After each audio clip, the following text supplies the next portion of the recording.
खालील विधाने अभ्यासा. विभक्ती प्रत्यय फक्त नामाला किंवा सर्वनामालाच लागतात. अगदी बरोबर आहे. ठीक आहे. विभक्ती प्रत्यय हे नामाला आणि सर्वनामालाच लागतात, इतर शब्दांना लागत नाहीत. आणि इतर शब्दांना जरी लागले तरी ते शब्द नामाचे कार्य करत असतात, हे लक्षात ठेवा. आणि म्हणून विभक्ती प्रत्यय नामाला किंवा सर्वनामालाच लागतात हे विधान अगदी बरोबर आहे, सत्य आहे.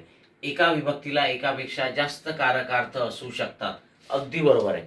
प्रत्येक विभक्तीचा एक मुख्य कारकार्थ असतो. विभक्त्या जरी 8 असल्या तरी 6 विभक्त्यांना मुख्य कारकार्थ आहे. ठीक आहे. कारकार्थांची संख्या 6 आहे आणि मग या 6 विभक्तीचा मुख्य कारकार्थ ठरलेला आहे.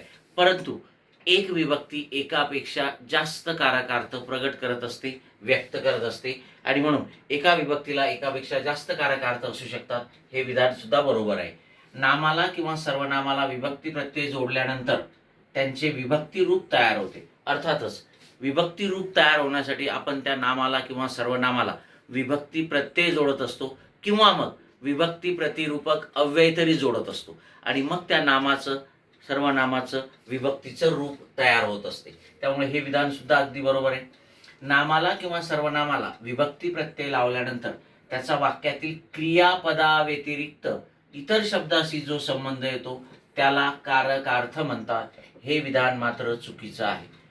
नामाला किंवा सर्वनामाला विभक्ती प्रत्यय लावल्यानंतर त्याचा वाक्यातील क्रियापदाव्यतिरिक्त इतर शब्दाशी जो संबंध येतो त्याला कारकार्थ नाही, उपपदार्थ म्हणतात. काय म्हणतात? उपपदार्थ.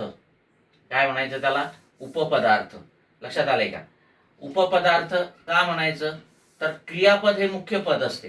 क्रियापद हे मुख्य पद असते, बरोबर आहे. आणि क्रियापदाव्यतिरिक्त इतर शब्दांशी जर संबंध येत असेल तर त्याला कारकार्थ नाही, उपपदार्थ म्हणतात.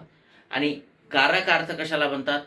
तर जर नामाला किंवा सर्वनामाला विभक्ती प्रत्यय लागला आणि त्याचा सरळ क्रियापदाशी संबंध येत असेल तर त्याला कारकार्थ म्हणतात. कारण क्रियापद हा वाक्यातील कारक शब्द असतो. मुख्य पद क्रियापद आहे. मग क्रियापदा व्यतिरिक्त इतर शब्दाशी जर संबंध आला तर इतर पद हे उपपद असतात आणि म्हणूनच त्याला उपपदार्थ असं म्हणतात. आणि म्हणून इथे हे डी जे आहे हे काय चुकीचं आहे. आपल्याला चुकीचं विधान ओळखायचं आहे. आपल्याला चुकीचं विधान ओळखायचं आहे आणि ते काय आहे? केवळ डी. ते काय आहे? केवळ डी. Okay, yes.